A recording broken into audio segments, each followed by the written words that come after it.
Manufacturing COVID vaccines are getting a shot in the arm, so to speak. Check out gains that we've seen from Novavax and Moderna just this week. This comes as some new variants spread, including one that's known as Eris. In the meantime, vaccine companies are preparing to roll out new boosters. Boy, oh boy, oh boy, oh boy, oh boy. What do we have here? What do we have here? Mask mandates are back. Allegedly they're back, okay, as an Atlanta college and a Hollywood studio have now re-implemented their mask mandate, something that I thought, or I hoped that I would never see again in my life, okay, a mask mandate. But here we are, okay, going into the fall of 2023, going into political season. They're back, right? They're back because apparently a new variant of COVID is on the way, and this one is actually a variant of interest that is making the mainstream liberal media come out here and sound the alarm on this variant and this idea that we may have to re-implement, or the government may have to re-implement some COVID era safety policies. So we're going to talk about it. But first, before I talk about it, I just want to tell you exactly what's going on here. I want to go ahead and give you guys the spark notes of this video, right? The real takeaway here.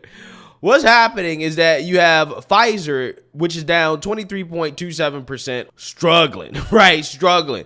You've lost about a fourth of your money if you invested into this company at a year ago. Moderna, down 19.15%. You've lost about a fifth of your money if you invested into Moderna. And Novavax, okay? You've lost about 3/4 of your money if you invested in this company. These stocks have tanked into the floor, right? They tanked into the floor. And now they need a boost, right? They need a boost, okay? They need a shot in the arm, so to speak. So I'm just saying, I see the real play here, okay? I understand what's actually happening here, okay? If you know, you know. I'm just saying, it just so happens that these companies aren't doing that well, right? So who knows, okay? Who knows? But, you know, hey, there is a new strain, and maybe all of this is a coincidence, okay? And maybe this strain is just a strain of interest because it's just, you know, genetically different, okay? It's different. So you need to pay attention. So let's listen to the mainstream liberal media. Tell us why this new strain is something that we should pay attention to, okay? We should make sure that we pay attention to this one, okay? This is one of interest. Let's listen to the media. For a look at some health concerns on the horizon as we approach the end of summer, including a rise in COVID cases and questions about updates to vaccines. We're joined now by former FDA Commissioner Dr. Scott Gottlieb. He also sits on the board of Pfizer, and it's great to have you here in person, Doctor. Okay, so understand who this guy is. Former FDA Commissioner and sits on the board of Pfizer. Now, it's the end of summer. We're going into the fall and winter. Don't we typically see people get sick more during the fall and the winter, right? Is that not a normal thing? Okay, I'm just saying. I mean, somebody tell me, is it not normal for more people to get sick during this time of the year? To me, that just seems normal. But understand that this guy sits on the board of Pfizer. No doubt he owns a significant amount of shares in that company, right? He got some financial interest in that company, and his pocket's hurting, right? His pocket hurting. High interest rates, Biden's economy is bad. This man needs a stimulus check, right? He needs a stimmy, okay? So again, understand who she has on this network, who she's talking to, right? When you're forming your opinion here. Thanks a lot. I want to start on some news we got Thursday. The CDC announced a highly mutated strain of COVID has just shown up in Michigan, BA.2.86. How concerned does the public need to be? Well, right now, I've talked to a number of virologists who are usually pretty staid, and they're pretty concerned about this. Right now, it doesn't appear to be spreading widely. There is 7 strains that have been identified and sequenced in 5 different countries, so the UK, Denmark, Israel, and now in the US. We don't know whether or not this has been spreading quietly and we just didn't detect it, or it's something that's spreading very quickly. The concern is that when you look at these different strains that have been identified, they're genetically very similar. So that suggests that it's probably spreading simultaneously in multiple countries. Whether or not this is going to be more transmissible than what we've seen before? That's the key question. Certainly at this point, it doesn't appear more pathogenic, so it doesn't appear to be more dangerous, but it may be more transmissible than the strains that are circulating now, and in that case, it could overtake them. It's too early to know. The testing's underway. I think we're going to know a lot more in a week or two. There is a booster shot that I know Pfizer has talked about coming to market soon. It's still not available. When do we expect it, and does it protect against these variants? Right. So the data looks like the new booster, which is based on BA 1.15, which was the strain that emerged last spring, looks like it will protect against these new variants. Now, my guess is these new variants, this infection rate from this wave of infection from EG5 is going to be coming down by the time the new vaccine's available, which is going to be mid-September. So September 12th has been the date that they've talked about, but it's going to be some point in mid-September that these will be widely accessible in pharmacies and other health departments, and so people can go out and get it. There's studies underway right now, what's called neutralization studies, basically laboratory studies, to look at whether the new vaccine also covers this BA.286 variant that you talked about at the top of the show. And we'll have that data by the time the new vaccines become available. So Now, I'm just saying, if I was a betting man, I would bet that there may be some compatibility, right? It just so happens that maybe, just maybe, for these wave of variants, okay, the relevant ones, maybe this new booster, maybe a one-size-fits-all solution, right? Maybe that's the way that they're going to market it in regards to, who should consider it, right?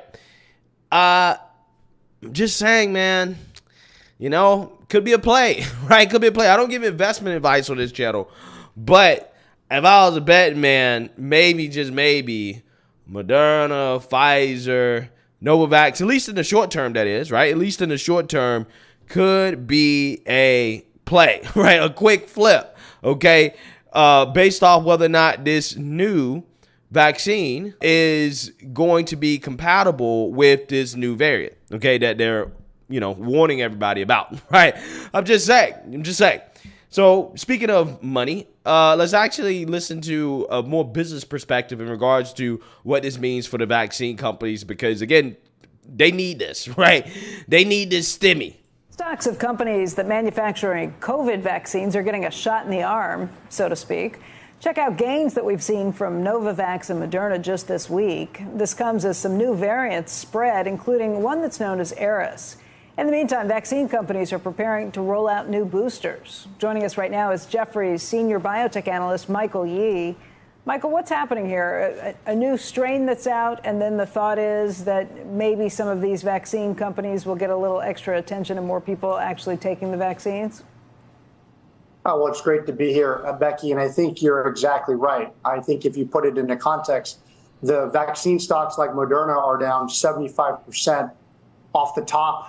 It used to be a $400 stock. Stock was below 100 a week ago, and they're down 50% year to date. I think you put it nicely that there's just a jab in the arm there to the stock because there's a little bit of a move here in the stock in the last week, which we attribute mostly to short covering, dead cat bounce, and some resurgence on a view that, look, COVID infections may start to perk up into the second half of the year.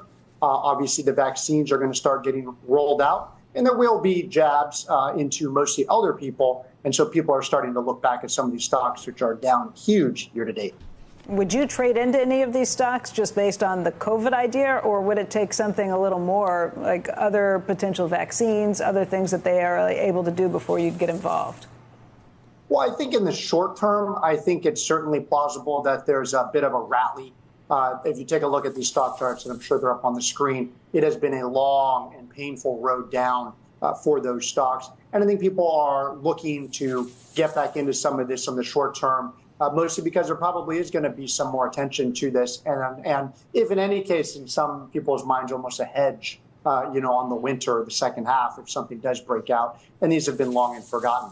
I think the bigger picture we've been saying to people, although we're positive longer term, is that COVID is still going to be an issue for these stocks, meaning a problem, mostly because there's going to be continued uncertainty about what the levels are going to be each year.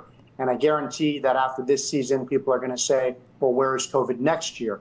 Thankfully, Moderna and some of these others do have some other pipeline programs, whether it be RSV, which is also obviously in the headlines this winter, which could be a good thing for Moderna as well, because they're on file with the FDA, as well as the cancer vaccine and some other things. So again, I think year to date, these stocks have been down huge. Everyone has sort of forgotten about COVID, a little bit of a bounce here. I think they are due a bit for a short-term recovery. Longer term, though, to get these stocks back up, we do need a lot more than beyond just the COVID stuff. Yeah, another full-blown pandemic, right? Another full-blown pandemic, okay? That's what they need, right? That's what they need in order to recover. But in the short term, hey, you know, this seems to be a boost. I'm just saying, I don't know. I don't think that lockdowns are actually really coming back, okay? I'm actually an optimist on this. I think that they're so unpopular that there's no way that they're going to justify doing this nationwide, especially in red states. It's just not happening, right? If you live in a red state, honestly, you don't have to worry about it. I'm so certain of that. Like, it's not happening. But if you live in a blue state, though, specifically a deep blue state like California, New York, maybe you do need to worry about it. But, you know, that's my takeaway. There are a few places that are going to do it, okay? They're going to, you know, require masks, and the Biden administration is going to come out here and do, you know, another vaccine push. They're going to talk about COVID, but I think red states are done, right? Red states are not going to be, you know, going through what we went through in 2020, 2021, 2022. It's just not, I just don't see it. But hey, let me know what you guys think. Make sure you like, comment, and subscribe. Most importantly, share a Black conservative perspective. Peace.